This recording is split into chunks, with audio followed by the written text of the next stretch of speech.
Sometimes a person needs a story more than food to stay alive. That is why we put these stories in each other's memory.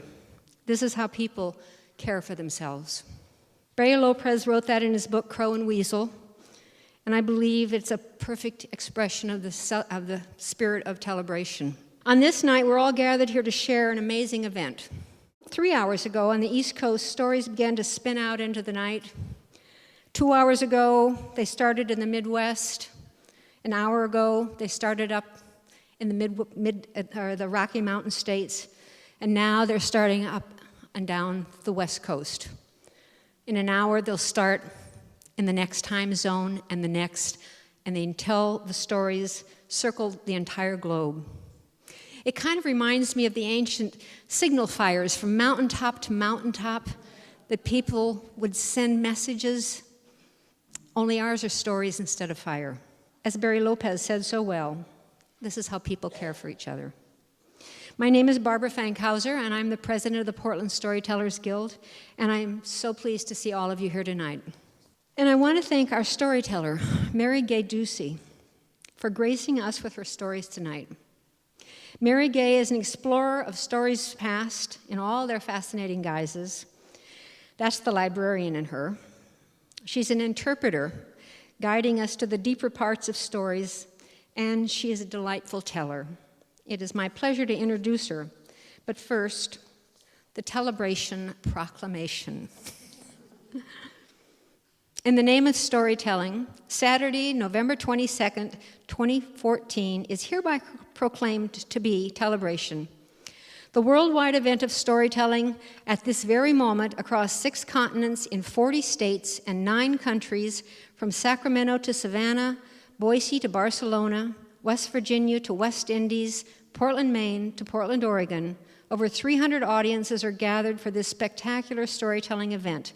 Without further delay, in joy and anticipation, let the stories begin. When the first Tellabration was held, I was saying this afternoon, it was the brainchild of a man named Paw Pinkerton. You know? Yeah, some of you do know. A long time ago, long time ago. And then it was called Storytelling, Tellabration, a celebration of stories for adults. Because in those long ago days, anything with the word storytelling in it was relegated to the nursery, right? Must be. And people would say to you on the street, you'd say, well, I'm a storyteller. And they'd say, with no complete comfort, well, who do you read them to, the books? They'd say, no, you tell them. And somebody would say, what? What? That's not so true anymore, and maybe part of that is for Papa himself. The first celebration in where he was, in Massachusetts, I think, Connecticut, he was determined there would be no children. Now, you don't get a name like Paw Pinkerton as your professional moniker by being, unpleasant to children. But we always have a dark side. So he stationed himself at the door, and he turned away 2 happy families who were really, really willing to come and listen to stories along with their 4-year-old, 5-year-old, and 6-year-old, and a second family. And he wasn't nice. He wasn't nice about it. He said, you have a lot of stuff for yourself. Go back home, take care of the children. He felt so strongly about it that shortly before he died, he gave as a rich gift. He gave the sign, a big sign, a literal sign, the first sign for Tellabration to what was then the National Storytelling Association, and he gave permission for Tellabration itself as a concept to be given over to everybody else. Because sensible man that he was, he thought he owned it. And kind of he did. So whenever I come up and tell stories at Tellabration, I think first of all of those storytellers across the world spelling one another, story after story, but I seldom leave it without thinking of Paw Pinkerton, who deserves every bit of praise that we can give him. I sure like this town. Every single time I come here, our daughter went to school here, so we've been here a lot. And every time we would leave, one of us would say to the other, "Why don't we live here? Why don't we live here? Why do we live there?" Even though folks in Berkeley are, they have their own pleasures and their own talents, but we never remembered them when we were here.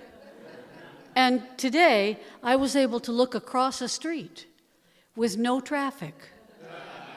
And I looked, and my companions marched right out into the middle to go walk across the street. In Berkeley, you'd be dead. A place where you can you don't have to jaywalk, you just stroll across the street and look at the rain. When my daughter first decided to apply to read, we talked about Portland a little bit. We knew about it. We'd been here briefly, but very briefly. And so I said to someone who was from Portland, I said, I'm looking forward to going. Really, I've only been just ever so briefly, and I know it's a great town. And she said, well, it is. We don't tell everybody that, though. Especially you people here. You'll remember this, I'm sure. Californication? Yeah, that's right. It was us moving in and poaching. However, she said, there are some enticements if you go there. I said, oh, good, tell me. She said, well, you could go to Powell's. And I said, what is it? She said, oh, dear, overcome with the ignorance. She said, well, it's the best bookstore, at least, on the Pacific Coast. Well, I live in Berkeley. And I said, well, how nice for you there. I said, we, false modesty. I said, we have a few nice ones of our own in Berkeley. She said, oh, yes, I've heard of them. A small collection of bookstores. I said, yeah, pretty good ones. She said, well, we'll see. Really? So the first thing I said was, well, let's go to Powell's. Let's see if anybody knows where that is. And we stopped about 3 people on the street, and oh, the pitying looks, really. And one of them walked us right over, 2 blocks, walked us right over. He said, you must be from California. Are you buying a house here? Because, don't. Just don't. And then we appeared in front of, truly, the holy grail of bookstores. And I kept looking for the end of it. A whole block devoted to books. And we do have wonderful bookstores. We really do. Or we used to. The best bookstore is now long gone. Cody's. Cody's Books, down and out. 3, 4, 5, 6 independent bookstores, long gone. But not Powell's. So we had a little squabble with Amazon. I hate them. Hate them. Librarians hate them, actually. They don't like librarians and libraries to make any money on the books.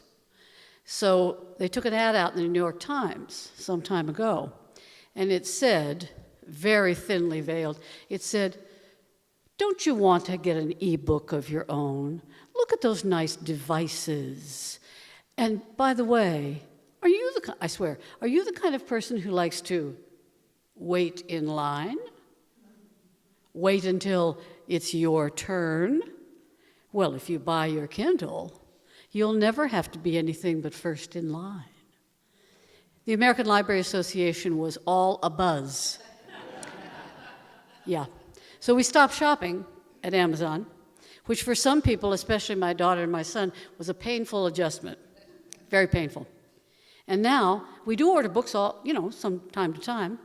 We order them from Powells.com. We do.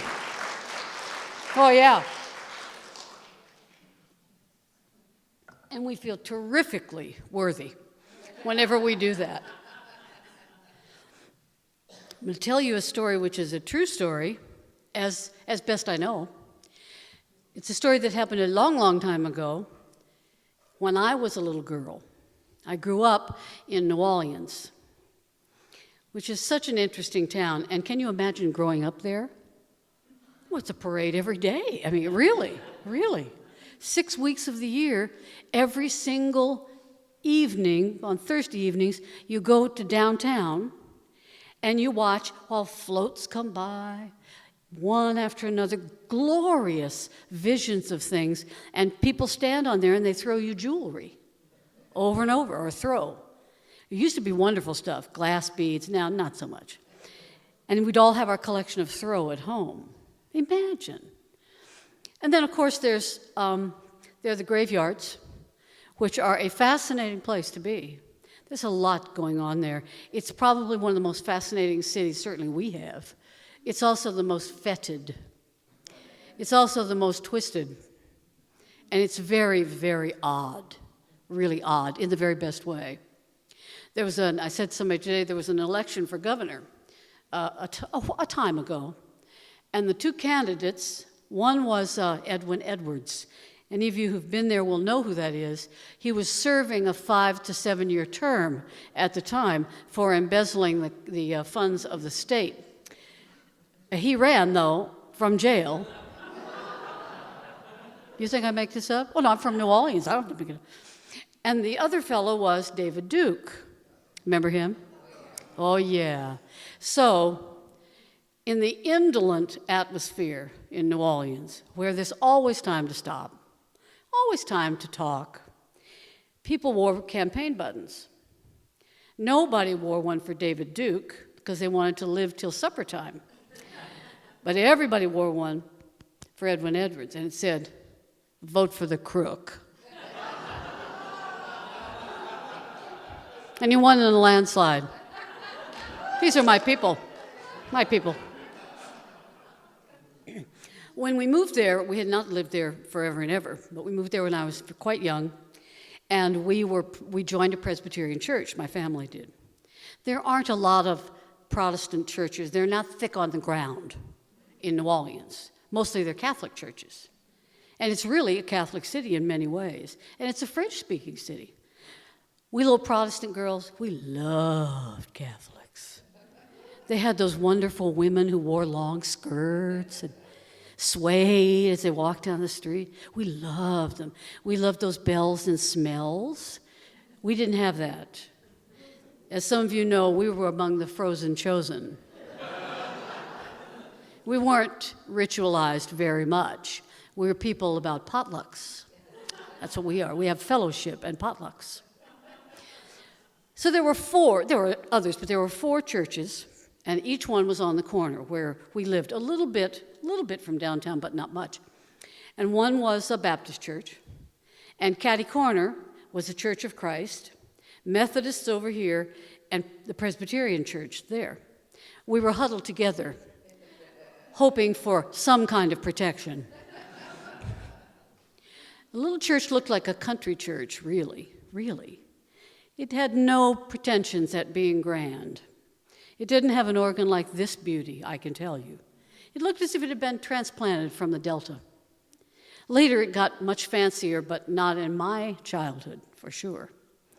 And every year, because we were not a wealthy family at all, my parents wondered what to do with us when summer came along, but they didn't wonder the way parents do now. We were free children. We were range children. Free-range children. We were. And our mothers would say, "Come back for lunch, don't come back sooner. Go play." We were never bored. We played all day long in the summer, except for a few weeks, when I think they were a little tired, waiting for school to start. And in those 2 weeks, we went to daily vacation Bible school. You know that one? Mm-hmm. The harried mother's friend. You can send those little tykes right off, pick them up later, much, much later, and even you can enroll them again for a second time. So we went, of course. We did go. There was no camp for us. Oh, no. No soccer camp. What? No. You play outside, and then you go to daily vacation Bible school. Everybody had it all the way around, even the Baptists, who are not fond of festive things, if you'll pardon me. So, We went from the time we were little until we were much bigger, and there was no differentiation in the ages. It was the same curriculum every single year. There were 2 crafts that we made during the week. One was Joseph's coat of many colors. You know, we're talking mothers here, desperate mothers, trying to come up with something to keep people in line. And it was made out of crepe paper. Do you remember crepe paper? Oh, it's a wicked substance, isn't it? 1 drop of liquid, 1 drop. And you are covered with the dye, and the crepe paper has dyed right there. It's just a pale ribbon lying on the floor. We had a lot of it in our church. Apple juice, very big. And then the second one was, we made our Palestinian home.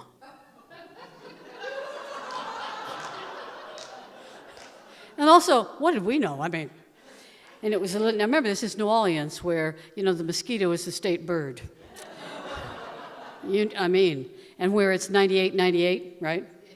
Yeah. A friend of mine in New Orleans says, it ain't the heat, it's the stupidity. We always savage our own. So, second craft, it was all cardboard and funny little, the stuff you put in the bottom, bird cage stuff, so it would be all pebbly on the top. And then there was you slept on the roof. Oh, we thought these people were mad long ago. The mosquitoes would eat you alive. And we talked about it a lot, and they'd say, it's a different country. We'd say, where is it? And our mothers would say, oh, in the Middle East. That's about all they knew. That's all right. And we had little tiny stick figures with little headbands from old-fashioned little clips. It took a long time to build those things. You'd think some of us would have had the presence of mind to keep ours for the next year, wouldn't you? No. All over again. It also involves lots and lots of Kool-Aid to slake the thirst of young biblical scholars. It was fun. Fun for kids who didn't have any stuff like that. Anybody could go, even Baptists, as my father would say. Anybody could go. And we would line up in front of the church right on the sort of ledge right here on the first day. Line up. And we had to choose, within a week, a Bible verse to recite. Now, when you're in the little bitty guys, that looms large. Those of us who are a little more sophisticated knew that if we didn't grab one particular verse, it was going to be gone, gone, gone. Shortest verse in the Bible. And it is? Look at that, my people. Look at my people here.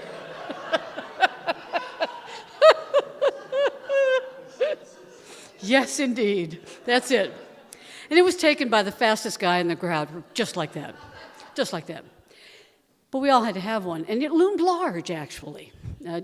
Southerners like to declaim, God knows, and we were going to have our parents there and everybody because we did it during the Sunday service with the grown-ups out there watching. So we took a lot of time to choose ours. I didn't know which one to choose. I really didn't. I didn't know. But we had plenty of Bibles at home, and I had people who talked a lot of Bible stuff, and I just figured I'd poach one from them. I put it off a long time.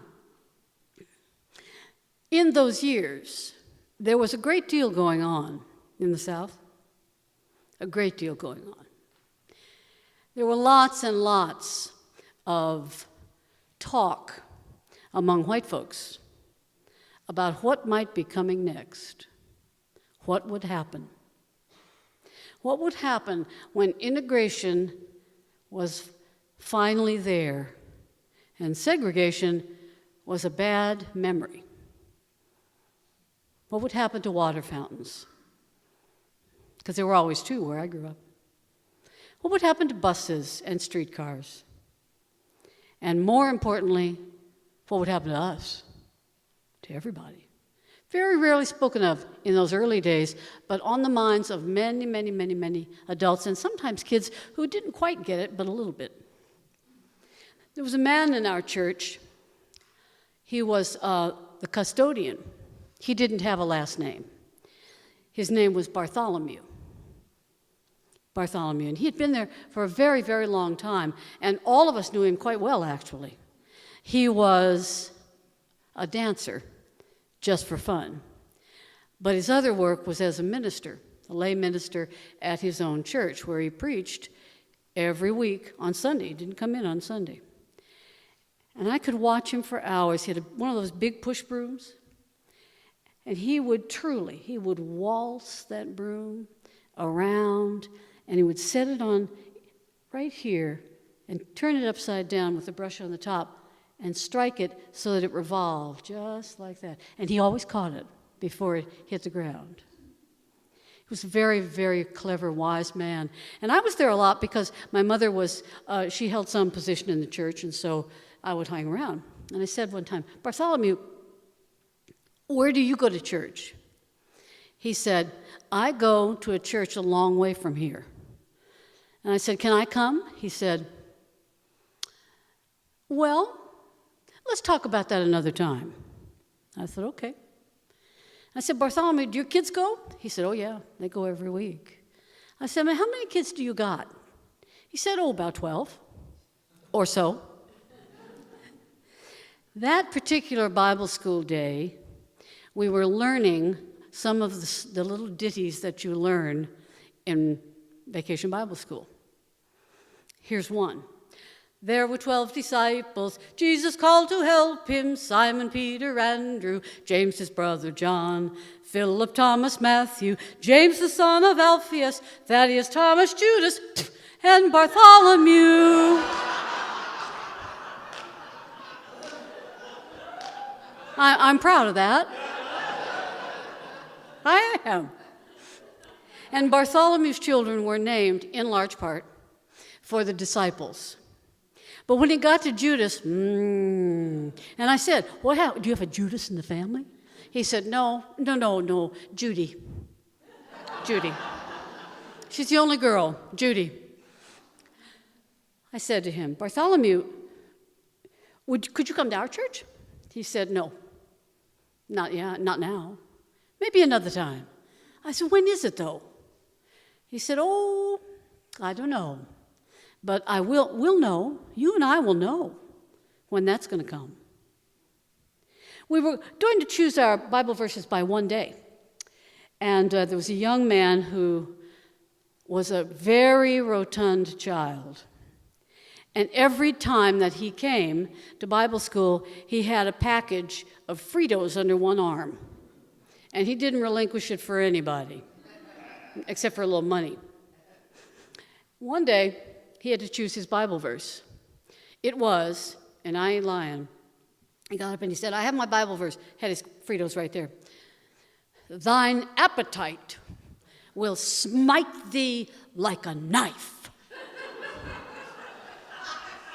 Pretty good, huh? There's a girl named Kay Mullet. Poor girl. And of course, there are millions of jokes about Kay, right, and her mullets. And she just chose the smallest amount of versifying that she could find about the loaves and the fishes. It wasn't easy to choose them, and I didn't have a one. That night when I came home, I was worried about it. When I came home, there was a meeting in the living room of men of the church. My daddy was there, and these fellows had really just come straight from work. I thought, I wonder what they're meeting about. I was the child who prized eavesdropping. Yes, I did. My mother taught me that's never failed me. So I listened a little bit outside in the other room. And I didn't know what they were talking about in truth. But I got a little drift of something that would drift through. Several people, Mr. Taylor was there. He was there. Reverend Riddle was there, and he left pretty soon. There were 4 or 5 men of the church there. And someone said, well, I'll tell you what we're going to do. If they come here, I just feel like we should just lock the doors. Someone else said, a much lower voice. I knew that voice. I knew who that was. I knew son that that man had. And he said, well, I don't think so. I don't think we should do that. It doesn't reflect well. I think we should just make sure that every seat is taken and open the doors. Several other people, men, spoke. Oh, the voices of men for little people, so deep, so abiding in the mind. And then my daddy said something. And he said, well, it's a problem. I say we just stand across the front of the church and be polite and welcoming and not budge from the door. That's how I feel like we could do this. And I was ashamed of my daddy. I wasn't sure even truly what was being spoken of, but I could tell it wasn't right. I knew it wasn't right. The next day I thought about a Bible verse with the help of my grandmother, and it was, Thou blow neither hot nor cold, and I shall spit thee out of my mouth. I don't think I knew why I selected it even. It was only a week long, of course, Vacation Bible School, and about the third day of that, we had a little moment where we'd go and get choir robes on, mostly around our ankles, of course, because we wanted to have a nice presentation for parents. Most of the parents would sit in the rows right in front of us, and you could see parents mouthing the verse. Jesus wept.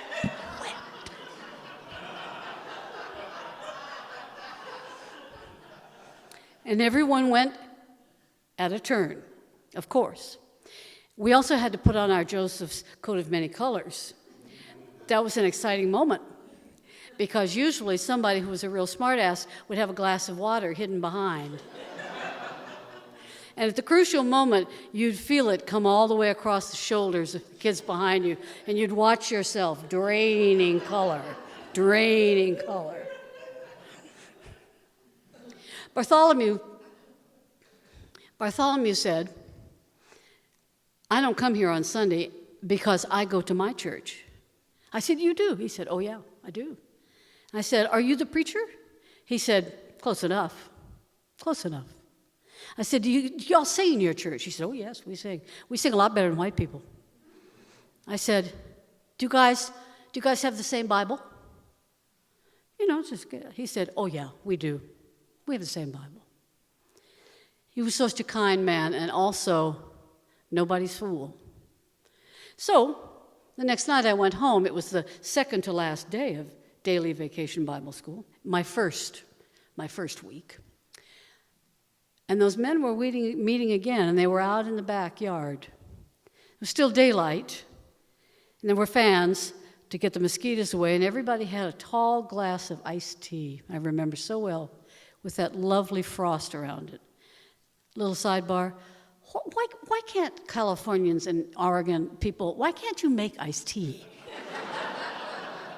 What's up with that? Yeah, really, you just can't get one single good glass of iced tea. When I see others, former or current Southerners, I say, what do you think about the iced tea? And they say, it's a sign of a declining civilization here. Really? And so I went outside and I sat on the porch, the screened-in porch, and I listened. And I listened to much of the same discussion, except that one man said, Mr. Taylor, I think, he said, you know, we don't really have to discuss this much. Not really. Because it may never happen. But I feel like we should be completely prepared for any eventuality. Because forewarned is forearmed. My dad didn't say much that night, but he did say, well, we have to remember it is a church after all. So you've got to do some thinking about that. I had no idea what that meant. But again, I was ashamed. I was ashamed of my father. And I wasn't really sure why. Not really. The last day came, and we rehearsed all of our Bible verses. We put on our crinkly coats of many colors. We had our Palestinian homes, like an offering, that would be before us in our choir robes. Don't tell me Presbyterians aren't fancy, man. And we bore them through like this.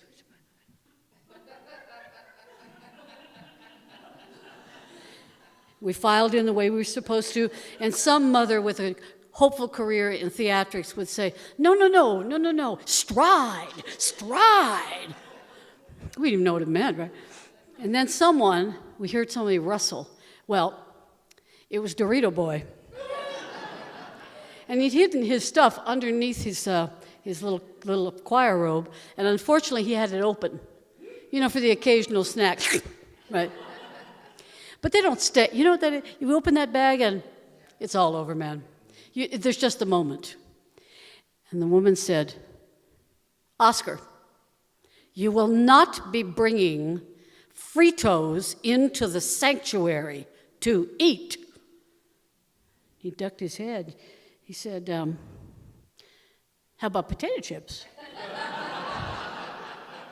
She said, I'm going to pray for you tonight, which was the worst. It was really the worst. And then it was Saturday, and we didn't practice. But Sunday came quite early. And, of course, we also sang sort of, kind of religious songs, kind of, but not exactly. I've got that joy, joy, joy, joy down in my heart. Down in my heart, down in my heart. I've got that joy, joy, joy, joy down in my heart. Down in my heart today. Several others as well. I still sing them. I do. And then it was Sunday morning. I was nervous.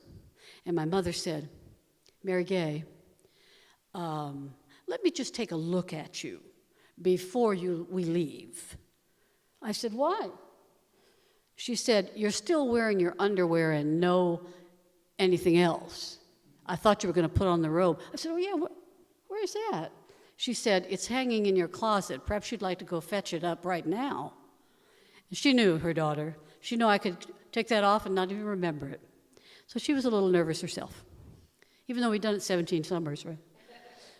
We got to the church, and of course, it was a dreadfully hot day. Dreadfully hot. But we didn't know it. We really didn't. If you spent any time in the South when you were a child, you look back and you think, well, it must have been hot. Must have been really hot. But we didn't know it really. We knew that we'd had to quit playing sometimes. But it was truly, truly stifling. And the humidity was, as fabled, 98 and 98. And there we were with our little Joseph's coat of many colors and our little Palestinian homes. But we had a moment of rest before we began. We had Kool-Aid. Don't get ahead of me. It's a noxious substance, isn't it? How many of you had some when you were kids? Have it in the house now, do you? No.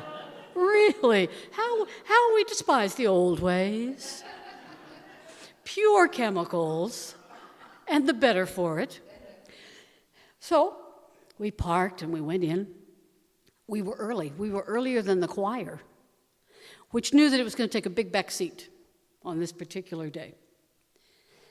We rehearsed again and again, stride to stride, again and again. And then we had a small break for more Kool-Aid. And our friend with the Fritos, 3 bags were removed from his person before he went out. You could hear him coming. It was like some giant, as if he was eating them while he was in there somehow.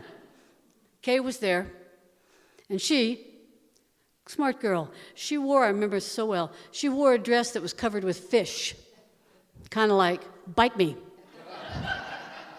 Enough already, the fish. And there were a number of other kids, and me. I was about here, I think. Wasn't on one side or the other. And first we sang our songs to great acclaim. All of our relatives right in the front row, hoping for no humiliations and at least a decent showing that didn't even sort of embarrass the family. And the preacher got up and he did a small sermon. It's really bad when you're a kid and you have to listen to the sermon while other people can see you. You can't play any games. You can't bring snails either, which is what we used to do. On the top of the pew in front of us. They'd climb along. We couldn't do that. But we were very well behaved, and we waited our turn. One moment passed and then another, and the kids began to stand and deliver their Bible verses. And there was nothing like clapping, oh no, never, never. But there were murmurs of approval or other murmurs, depending on how it went. And we got to mine. I hadn't told anybody my verse, so I knew enough not to tell. And I stood up. My father was in the first row in that seat. He was an elder in the church. And I said, I couldn't even look at him, but I said, "Thou bloweth neither hot nor cold, and I shall spit thee out of my mouth." I saw my father. I saw him look hard at me. And he looked in a way that I had never seen him look. He looked in a way which seemed to say, "How did you know any of this? Haven't I protected you from these matters? How do children know these things?" And also, I could see that he wasn't ashamed, but he was caught out. It's a dreadful moment, really, when you're a child, and you see the adult that your parent is. You see them with warts and wens. You see them as fallible and not quite yet forgivable. I was ashamed myself, and I sat right down. It was very hot. So we sang a little more. People were fanning. This is the aerobic exercise which goes through the South. You may like to try it sometime. It's kind of Southern yoga. You take a palmetto fan, and you go like this. It's contemplative, isn't it? Better than downward dog. And you wave back and forth, and there were lots of fans whipping around. We wished there was some air, and suddenly, fairly suddenly, the back doors, right like this, came open. And most welcome air came right down that aisle. And I could see people truly take a breath from the stifle. So I saw them and my friends before anyone else did. No one knew that there were guests coming in the church. Both of the doors were open, and a man came in. A man dressed in a suitably somber suit for Sunday. Behind him, in twos, were children, looking a good deal like him. Two a pair, all the way back, and they neither looked nor did they speak to anyone who was seated there. And you could see, from our perspective, you could see one row after another. You could see the news traveling from the back to the front, a tap on a shoulder, a nudge of an elbow, someone turning and then turning back.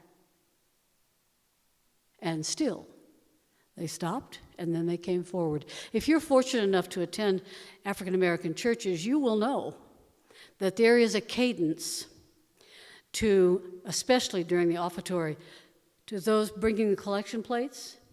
You will know that cadence, which is perfectly in line, one step and another, one step and another, with a slight sway on one side and another, eyes straight ahead. In the very beginning was a Bartholomew. I saw him come 2 or 3 rows in, and he stopped. Someone actually stood up in the congregation, stood right up, and he turned, and he said, "There are many, many mansions in my Father's house, and surely this is one of them. Is it not?" And kept moving, never stopped. The children never stopped, one after the other, this side and that side, So there was much quiet in the congregation and unease.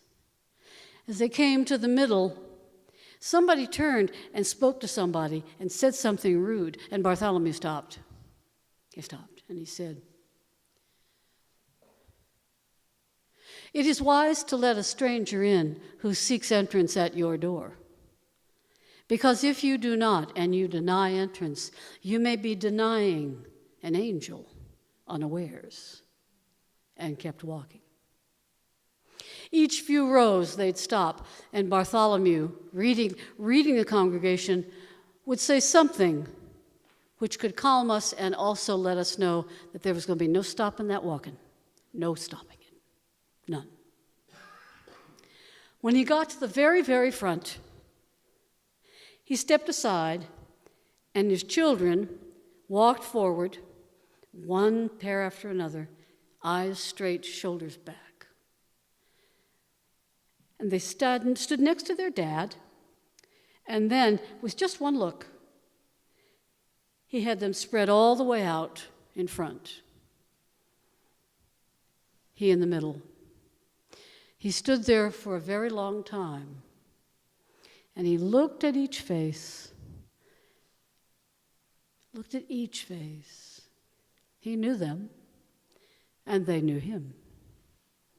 And in so doing, asked for the kind of humanity that we should be born with and that should abide. I would love to be able to say that he received every bit of that, but he didn't. There were some people who looked up and welcomed him as best they could while undercover. A wink, a nod. But there were just as many people who were upbraided and alarmed and had no difficulty telling us without a single word. And so he stood and looked. He searched every part of the church. He searched every pew, every family where the children look alike, every one. Seeking, you see, his place in the house of the Lord. There were 12 disciples Jesus called to help him, Simon, Peter, Andrew, James, his brother John, Philip, Thomas, Matthew, James, the son of Alphaeus, Thaddeus, Thomas, Judas, and Bartholomew. That is a story in the name of Bartholomew Samuel Jenkins, who had a last name. Thank you.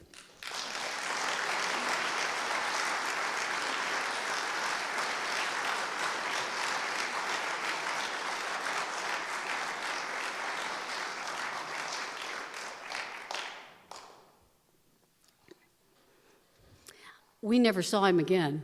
We moved shortly after that. My dad was transferred, and so I saw him occasionally, but not often.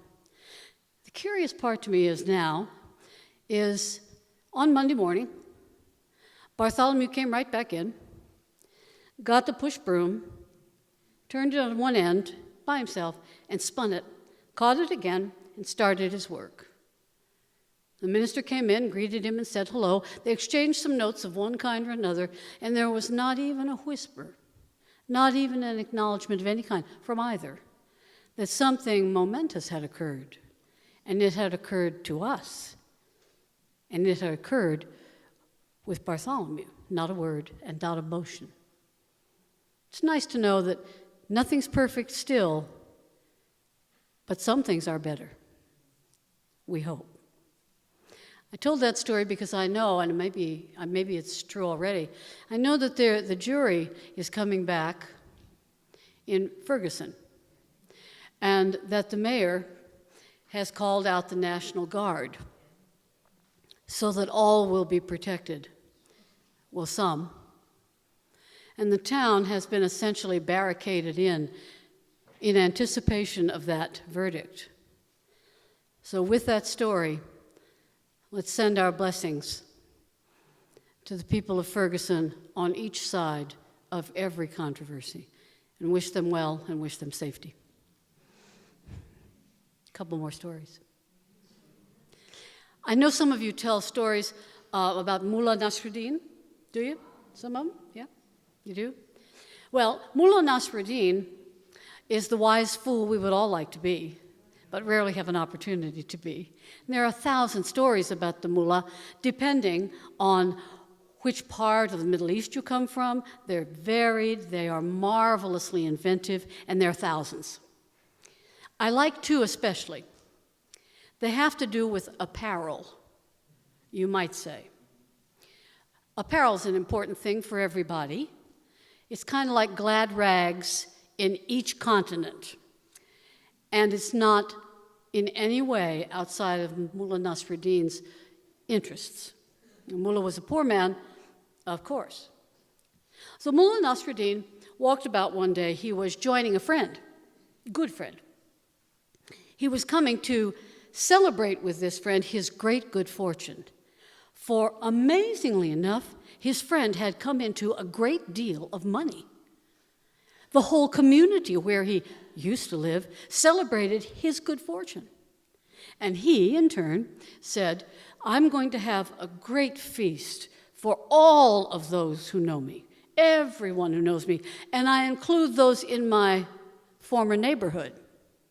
Well, they were pleased. Nothing like a good meal. And for a good friend, wonderful. About a week or so later, Nasruddin came away from his work. He was covered with dust. He had been in the fields, and he brushed himself off, and as any good working man, and he went to the party. There was great merriment going on inside. He hadn't been to a party in a long time, and he loved to dance, and he loved to eat. So he opened the doors wide and stepped in, and there were 2 large guards on either side of the door. And he paid them little mind except to greet them with some respect, and then sailed his way toward the food. And the guards came right after him and said, excuse me, you are here because... He said, I'm here to celebrate my friend. Oh, are you acquainted with him, the master? Yeah, I'm acquainted with the master. Well, perhaps you'd like to go see him, or maybe he should see you. No, I think I'll have a little snack. So he went straight to the table. The guards came after him. And so did his fortunate friend. And the fortunate friend said, Nasruddin, what are you thinking of? This is supposed to be a celebration of my good fortune. You are not dressed in a way which is respectful. Nasruddin, who had gotten a great plate and was piling it up, said, No, go home and get dressed. Nasruddin said, It appears that I am dressed. Not the way you should be. Come back, I welcome you, but go now. Nasruddin turned and left, not pleased. He went home, and he got the garment he owned, aside from his work clothes, and he went back. He cleaned up a bit, oiled his hair a bit, and the guards didn't give him a second look. He was pleased because he needed to finish the meal he'd put aside, and he sailed right up to the table, and he filled a plate with as many delicacies as he could. And he held on to it, and then he put it down and opened this sleeve and started shoveling the food in the sleeve.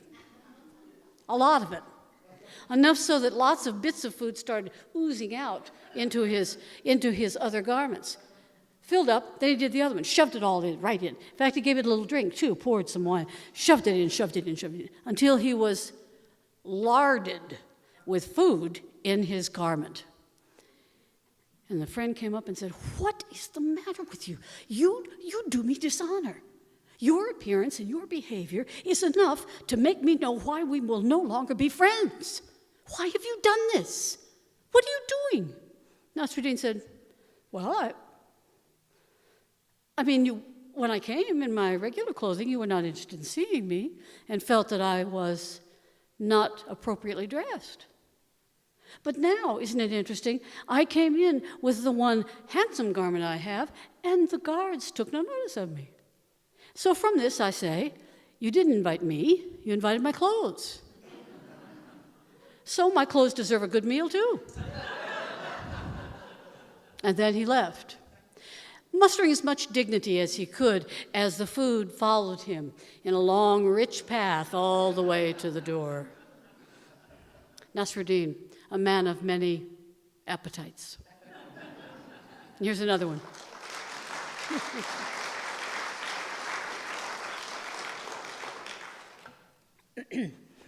This is actually my favorite.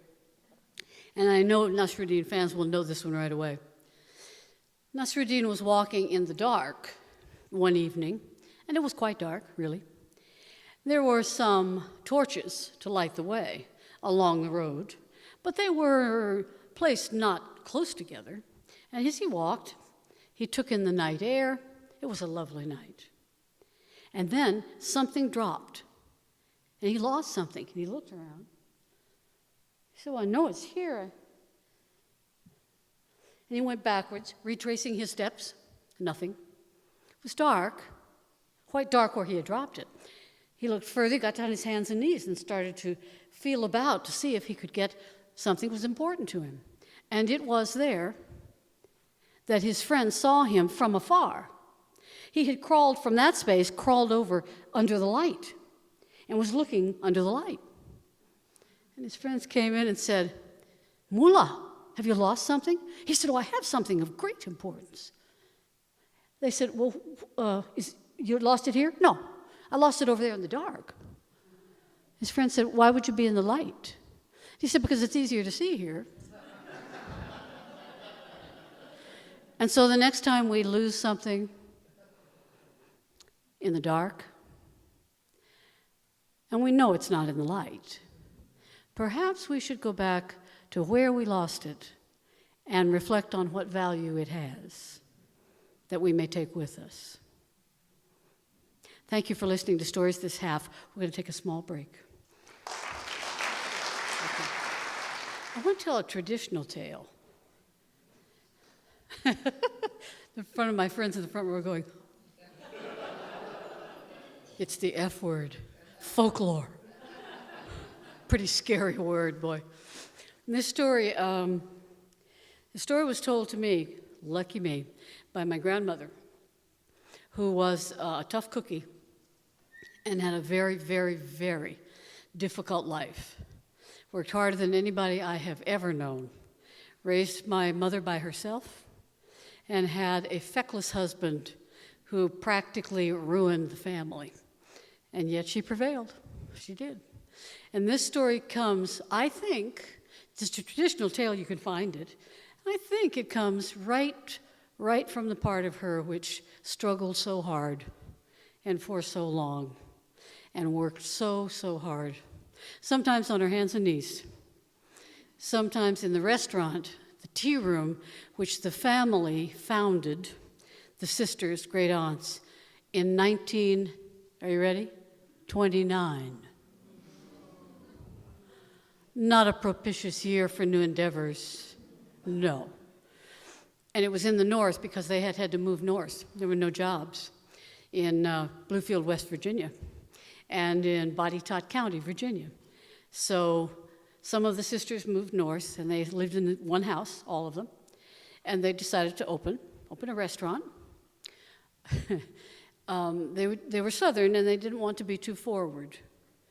This is not a good attribute in someone who's got a business, not too forward. So they decided to open on the day that they thought, surely, Yankees would be roaming the streets looking for a good meal, because everybody in the South knew they couldn't cook anyway, because they ate their own young, and that doesn't give you a good appetite.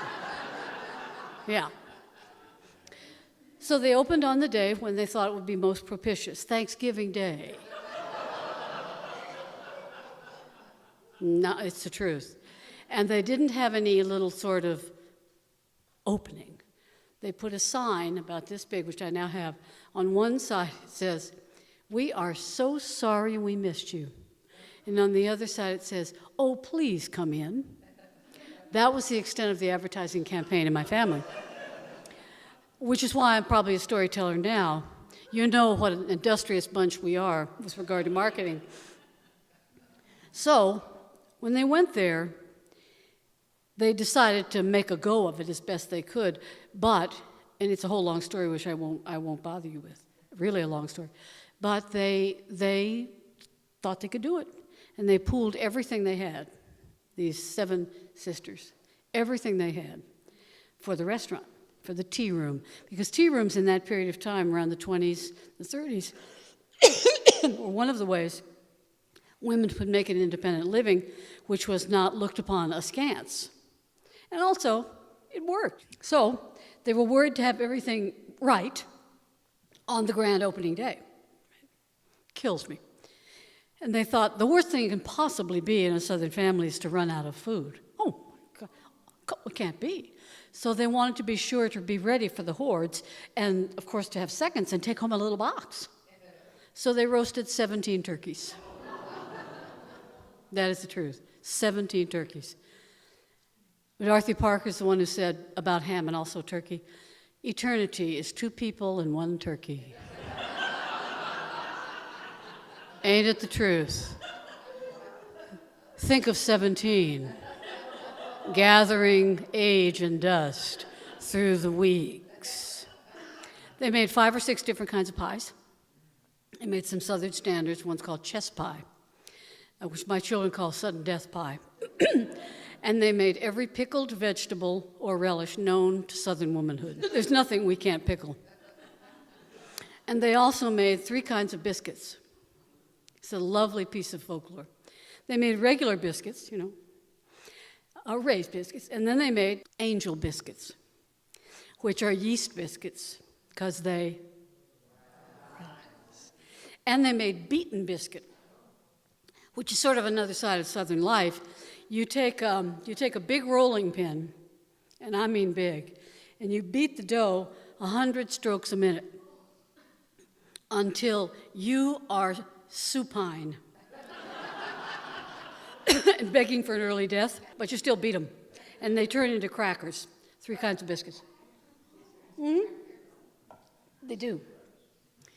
So every time that I tell this story traditional tale, I think of them close to now, next week, in the kitchen for days and days, preparing to do their best for the Carlton Street Tea Room, and having, at the end of Thanksgiving Day, in the afternoon, in New Jersey, cold, cold, cold, snowing, heavily snowing, waiting and waiting and waiting and waiting and waiting.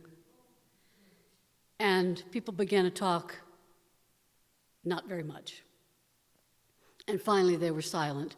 And the uncles and the aunts, and my mother, who was the only child, she was the waitress. She had a little pencil and a little pocket from Woolworths where you wrote things down. And they had a very silent dinner. Oh, can you imagine? Everyone with his own thoughts or her own thoughts. When I think of them there, I wonder, truly wonder, how they lived through that time, how they did it, really. And at the very last second of wondering, I remember that they had 2 guests. It was very late in the afternoon, pitchy dark, as we say it, pitchy dark. And 2 women were on the street, bundled together, holding on to each other, snow falling, walking down the street, taking the dog for a walk. Hearty Yankees. Our people are in bed by that time, They were dressed in tweeds. And the dog had clothing on, which for people from an agrarian Southern background is a very bemusing idea, dressing the dog with clothing. So they were really interested.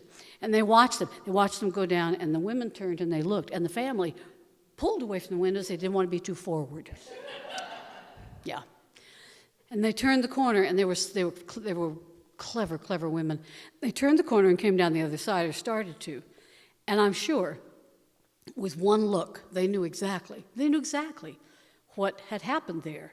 Because the day before there was no sign, and today there was. And there were a lot of people standing in the windows looking out like this. So they went smartly up the stairs, and they ordered thanks. They said, "Do you have any Thanksgiving dinner left?" "Oh, yes, we do," said the family. No, 2 people have never eaten as well in the history of mankind. They went home with an apple crate of food and 1 turkey for sure. And I remember my great aunt would say, "How about 2?" They said, "No, we'll come back another time, right? Another time."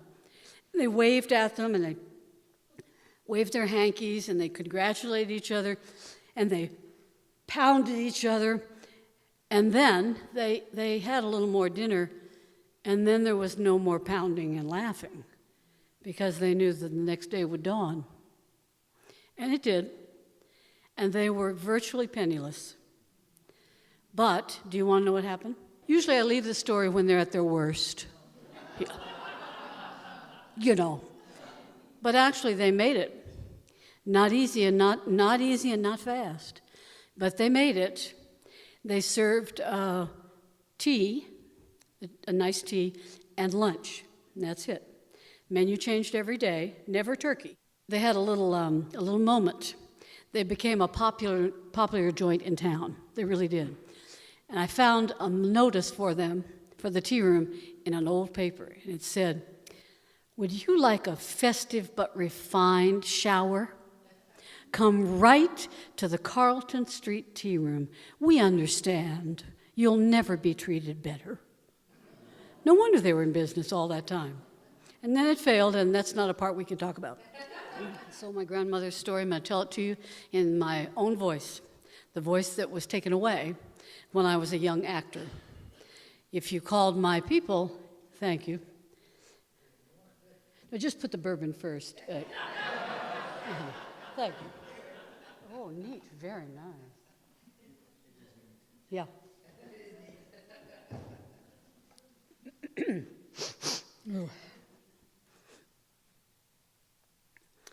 This is how my own people sounded.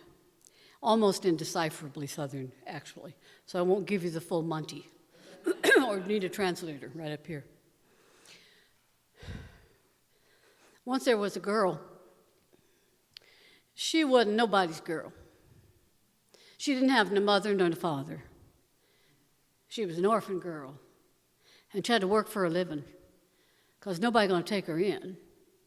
Until one day, and there was a fella who needed a handy girl like her. And he commenced to talk to her about it from time to time, and they decided that she could work for him. He was a much older fella, but he had a wife, and she was poorly. She was a little peaked every day. And so they needed somebody with a little strength and youth to do the work. And she started right away. She was an unusual-looking child. She wasn't called by her real name. She was called Catskins because she wore the skin of cats because she didn't have a frock to put on. Now, don't get worried. We're not talking about your pussycat here. We're talking about another kind of cat, a polecat, a skunk. And when they died, they'd skin them, and they'd leave on the skunk's tail, and they were warm. And they'd polish them up and let them hang out a long time, and then they could be put together as a frock. And so she had those, and she had a lot of those tails sticking out. She was a fearsome sight on a dark night. She had all these tails coming out here and here and stuff. And people averted their eyes. They were a little bit afraid of her. That's why they called her Catskins. She worked hard. There was no other way to work then in those days. Real hard. She didn't truck much with that fella. Not at all. She was mostly inclined to speak to his wife, who was poorly, really was. And as fate would have it, she'd been there a couple of years, still just a stripling, just a little girl, really. Not yet anything close to grown. And that woman got sicker and sicker. And she commenced to fade away. And Catskins tended to her just like she was her own mother. She was a good child, really, discounting the appearance. And so she was there when that woman died. The fella, her husband, was not there then. It was painful for him, of course, and his best part in times like that was to work that grief away. And so we went out to the longest part of their land that needed attention. He went out with a hand plow and with a couple of mules, too. Didn't come in for a while. He'd come in at night and eat and go back out. And a number of days went by, and Catskins had the whole house to take care of, the whole thing, no help, and a man weeping at night. And then he seemed to get a little better.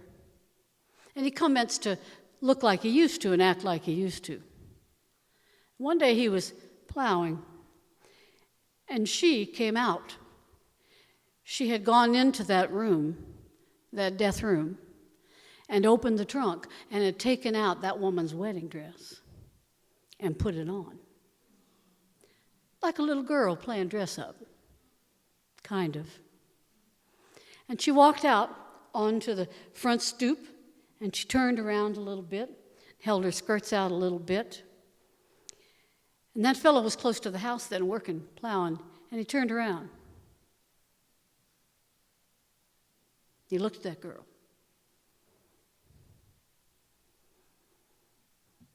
He took his hat and pushed off some of the dust and the dirt and walked on up there and put his big boot right on the bottom part of the stoop, and looked at her, and he said,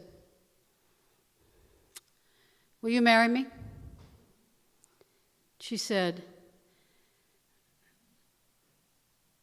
"I might marry you, but you would have to give me a gift." He said, "What would it be?" She said, "I would like to have a dress that is the color of all the fish in the sea, every one of them. I'd like to have that. Little rainbow trout and perch coming along, and little bitty minnows coming along, and crappie, all those fish flying and floating across that dress. Can you do that for me?" He had a little magic in his bones and in his family. He said, "I might could. Will you marry me?" She said, "We'll talk later." And he came back, whippity-cut, that fast, and he had that dress. Oh, that was a dress. And she went inside and she put it on, and she pulled out the wrinkles, and she smoothed the neckline and the shoulders, and she looked at him. He said, "Well, now, you're going to marry me?" "I might marry you, but could you give me a dress that is the color of all the birds there are, just flying across that dress? Could you do that?" He said, "I might could." And he left. And she took off that first dress and folded it carefully. First one she had. And then he came back, and there was that dress. And there they were, flying right across that dress. Mockingbirds and blue jays, black-winged birds and red-winged birds, all up and down in a glory of flight. She put it right on. And he came up and out and put his foot on the stoop and said, "Now, will you marry me or not?" She said, "I might marry you, but could you get me one more dress?" "Might could." "What is it?" "Could you get me a dress that has all the flowers that we know in this world? Could you do that?" He said, "I might could. I'll be back." And when he came back, there was that dress with all the flowers that could be thought of. Now that was a dress. She put it on and slowly turned around the top of that stoop, and you could see Johnny Jump-Ups. You could see Jack in the Pulpits. You could see buttercups, wild roses, little pansies, goldenrod, Queen Anne's lace, all on that dress. And he said, "Now, you going to marry me or not?" She said, "I might marry you, but I'd like to have a turn on your flying box." Now that was a different matter entirely, because he was magical. He had that touch, and he had a flying box. And when he'd step up on it, and tell it to, it would fly right straight up in the air. It would take him anywhere he wanted to go. He could look over those lands. He could see what couldn't be seen and what shouldn't be seen. And then he could tell it to set right down. And she knew that. He said, well, now that's a different thing, my flying box. She said, yes. But you want to marry me? He said, you come back? Oh, never know what'll happen. He said, all right then. I'll let you use the flying box one time, just once. And don't ask again. Don't ask again. Because it won't be a kind answer. She said, all right. And he left. And she hauled out the flying box. It was just an open box with a sort of a cut through. And she folded the dresses carefully, and she slipped them in to that space. And she stepped up on the flying box, and she said, rise and fly way up high. And she flew right out of that place.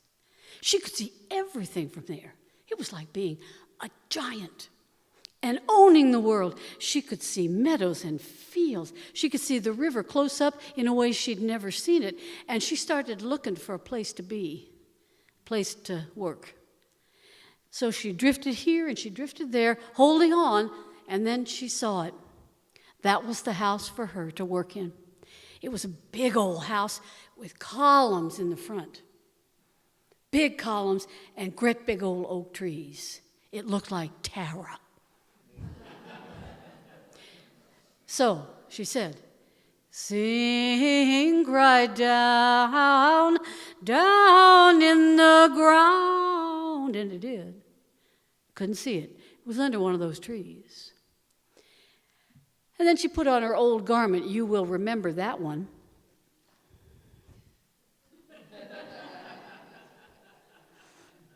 And she went up to the front door, big as life. Ooh, not such a good idea for a handy girl to step right up on the front porch. That's where guests come, not handy girls. But she was emboldened. She had 3 dresses. She fetched a big knock on that door, and a woman came to that door, unpleasant looking. She said, whoo! And then Catskins remembered what she had on. The woman said, what do you have on your body? She said, I don't have a frock. This is the only one I have. And I mend it with more catskins. The woman said, you shouldn't be wearing that out for anything. Never. What would your mother think of that? She said, I don't have no mother.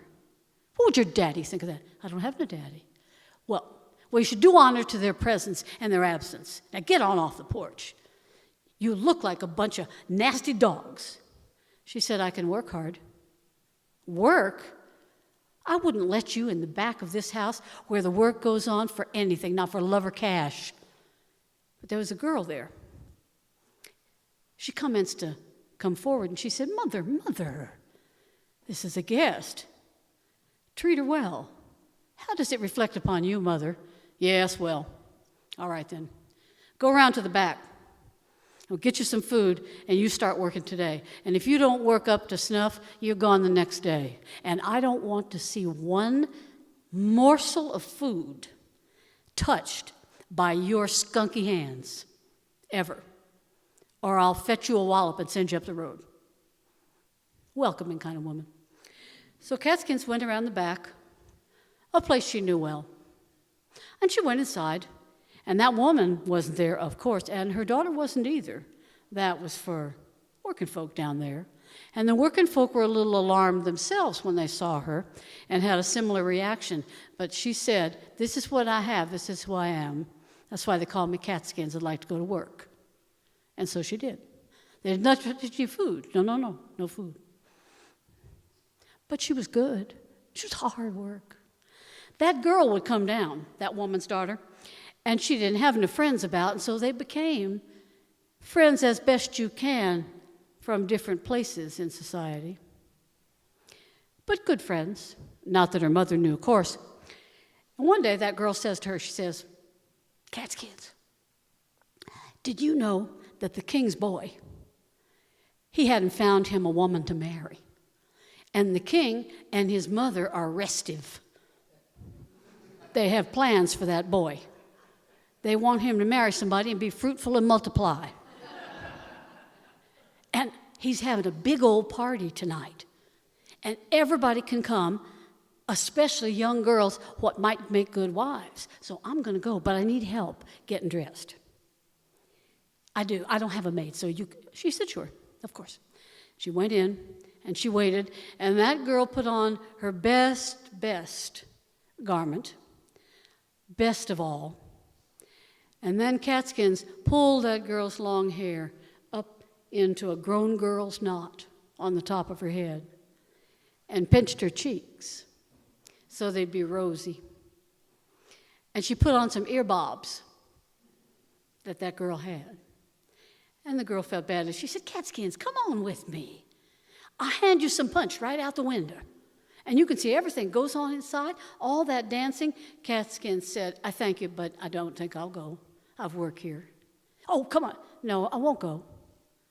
And the girl went off. When she was gone, you may have heard of a story like this. I don't know. I'm just guessing. When she was gone, Catskins finished her work, and she wandered down to that oak tree, and she fetched up that box in the dark, and she took off that catskin dress and put on the first dress, the one that had all the fish that can be known, and she put it on. She walked up to the king's house. It was a big old house, better than the Tower House. It was big and it was on a bluff so they could see what all was going on with everybody. And so she walked it in the dark by herself. She didn't need any fairy godmother. She could stand on her own 2 feet.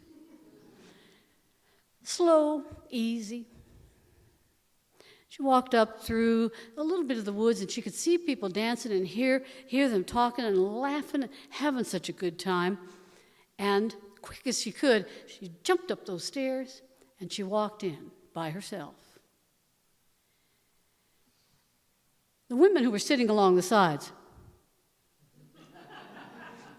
they said, who is that? I've never seen her before. Who do you think her people are? She's got a nice dress there. Think she's got family? She's awfully pretty. Let's bring her over here and distract her for a little bit, which they were unable to do because she saw the king's boy. And he was a good-looking young man, but also he was attentive. He was a kind young man. And so he saw her, do you see? And he went right over and he said, can I get on your dance card? She said, might could. She said, how about the last dance? He said, I'll take that. Where are you from? Round and about, here and up and down. Where your people live? Back a ways. So he signed right up. And she tucked it in the pocket of that dress. And he danced with everybody. He was a good boy. He danced with little old ladies with just as much attention as beautiful young women. And they would reach up and pat him on the cheek. He was everybody's favorite king's boy, also the only one. So the dance went on, and there were big dances and little dances. There were circle dances, and there were jumping dances, and there were dances that were line dances up and down. And she didn't dance. No, even though you didn't need to be partnered always, but she didn't. She stayed back. And then a last dance came, and it was a waltz. And she was a pretty good dancer for someone who'd never had a partner. And he saw her, and he went right over. He said, would you care to dance? She said, I might could. And they started to dance, and don't you know how it was? Don't you know that the people there, the guests and the families and the women hoping for a quick marriage for their own girls, don't you know they looked at those two and stepped back in wonder? They saw how it was already for them. When the dance was over and the fiddlers had stopped, she went straight out. She didn't tarry, not a bit. And he came right after her. He said, "Can I walk you home?" She said, "No, sir, I can walk myself." He said, "Well, it's dark out there." She said, "Way I like it." He said, "Well, what's your name?" She said, "Oh, I have several." And she left fast. He went inside. He said, "I met a beautiful girl tonight." And as is true of many of us, his family said, "Who are people, though?" He said, "Well, I'm not sure yet. Will you find out before you get any more serious?" When she got home, she took that dress off, slipped it through the box in the oak tree, and got home just in time because that nice girl came right in. She said, "Oh, Catskins, I wish you had been there. It was the best punch you ever had in your life. There were all these people with beautiful dresses and wonderful dancing." And she said, "Everybody felt pretty that night, even me." And then she said, "Oh, and there was a strange girl. She was pretty too. No one knew who her people are." "Is that right?" said Caskins. The next day, about the land, in a more informal way than is usually true in these tales, the word spread that there'd be a second dance for sure, and it would be right on the weekend, because no one had been chosen to be that boy's beloved. None. There was no mention of a strange girl, but everybody had seen her. And so, the very next Saturday, once again, that nice girl came and asked for help, and Catskins gave it to her. She pulled her hair up for her and put in a hat pin for accent. She put in a small handkerchief so that girl would have something to dab her lips. And then she watched her go. Watched her go. "Bye." "Catskins, come on. You could slip in. They'd never know." No, thank you. No, thank you." "Oh, come on." "No." So she left, waved her goodbye, and it wasn't a moment before she was running out to that oak tree and summoning up that box and pulled out the second dress. The one which is the color of all the birds one can imagine. And she put it right on. And she walked slow and easy, in no particular hurry, down that land, up the bluff a little bit, down in a little valley, and minutes later found herself in front of the king's house and the king's boy. He was waiting for her out there, pacing, which is a good sign.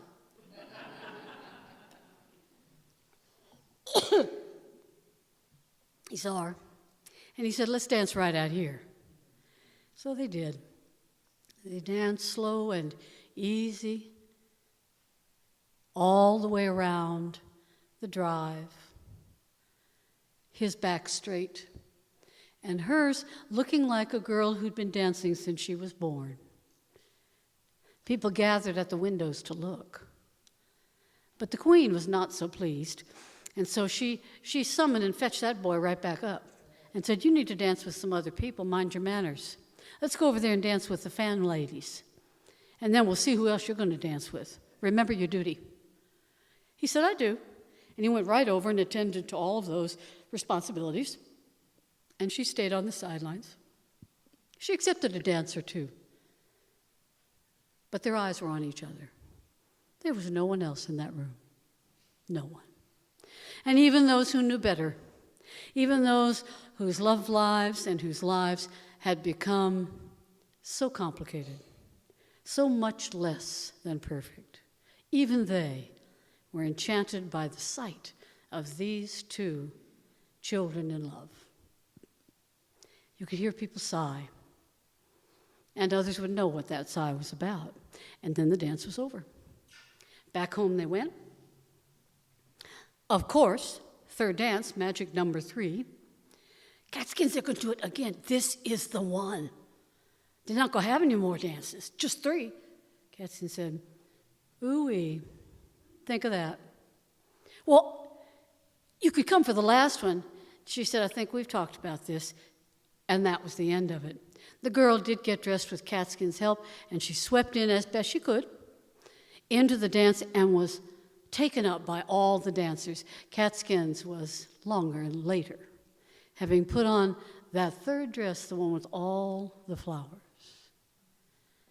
Slow and easy, dress moving a little to one side and the other, taking her time. When she got there, he wasn't just pacing. He'd walked all the way down the drive to the main road and was looking for that girl. She said, "Hey." He said, "Hey, been a while." "Isn't it true?" she said. "Come on, let's go to the party." He said, "We can have a party here." So they danced a bit and then went in, and he did his princely duties to all in attendance.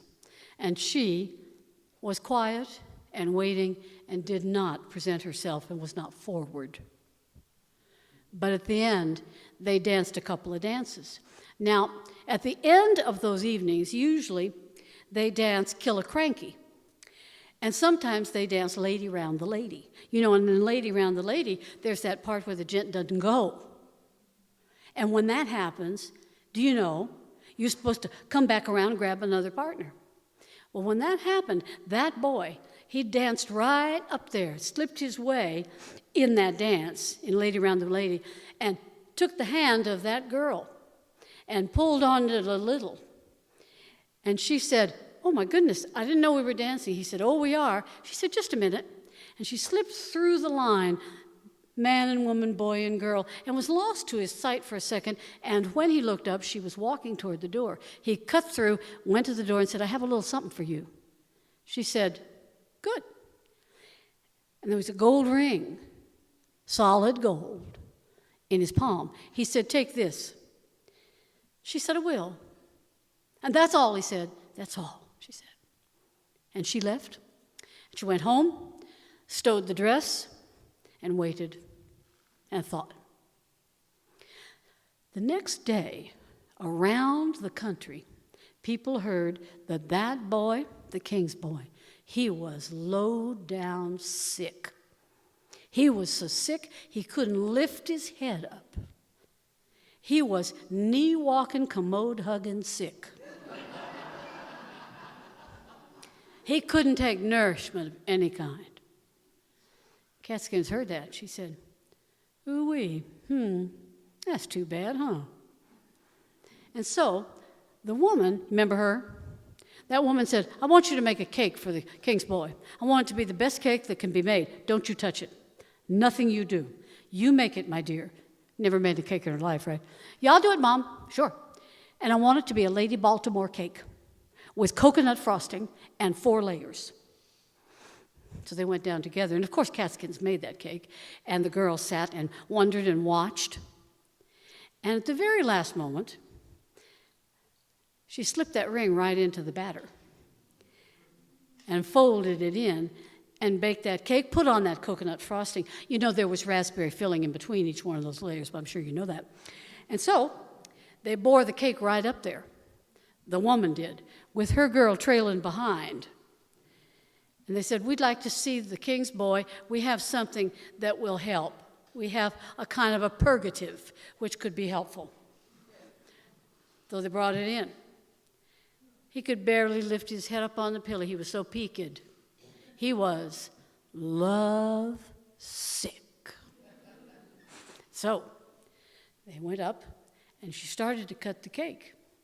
And he looked up and he said, "Did y'all bake that cake?" She said, "Happens we did. My daughter baked the one back here, the one you can't see who's running out the room." He said, "Really? All right, I'll try it." And friends, it was 1,000,000 to 1 chance. But do you know that when they cut that piece of cake, that ring just rolled right out there? And I know that's a wonder. He said, "Where'd you get this ring?" She said, "I don't know. I didn't know it was in there." He said, "Who baked this cake?" She said, "I told you, my daughter and I." "No, who baked the cake?"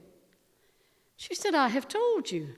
He said, "Do you know that even though I'm the king's boy, that I'm going to be the king?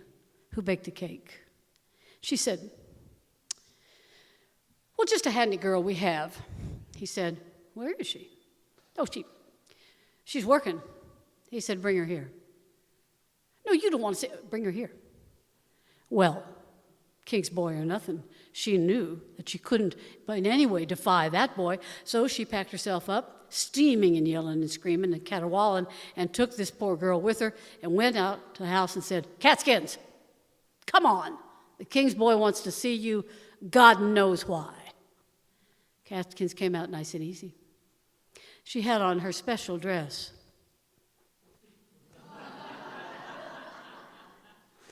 And she went up to the king's house. She said, I'm here to see the king's boy. Eyes downcast, because you have to show honor and fear. The king's mother said, are you the girl? All right, go and see him then. A quick visit, he's not well. She went right down into that room, and the halls were dark, as if in preparation for mourning. And the queen came in and was near that boy, knelt down to grab that hand of this only boy child. She said, I'll give anything if you could get better. He said, I know, but I'll sleep a little now. She said, someone's come to see you. He said, let him come in. And Catskins came in. And she looked at him. She said, you look poorly. And his eyes popped right open at the sound of that voice. He said, say that again, and she did. And then he looked at her. I mean, he really saw her. And he said, don't you have some other kind of dress? She said, happens I might. He said, let's see that one. She brought him with her. She was no fool. And she put the first one on. He looked at it. He said, no, that's not the dress. She said, no? Maybe I have another one. She put on the second one, and he said, no, that's not the dress either. She said, I might have another one. And now she waited a while and put that dress on and came in. And he looked at her, and she looked at him, and he said, that is the dress, and you are the one. How soon can we get married? She said, right quick, right quick. And they did. They got married, but not before they had a little talk, the two of them. She said to him, you thinking we'll marry? He said, I do. She said, well, I might marry you, but I might not. He said, well, tell me about the what? That part about the not. She said, you have to make some promises to me if we're going to marry. He said, all right. She said, first, you have to promise me that if we have children, that we will treat them like treasure, and we will never, never let them get away from us. I can promise that.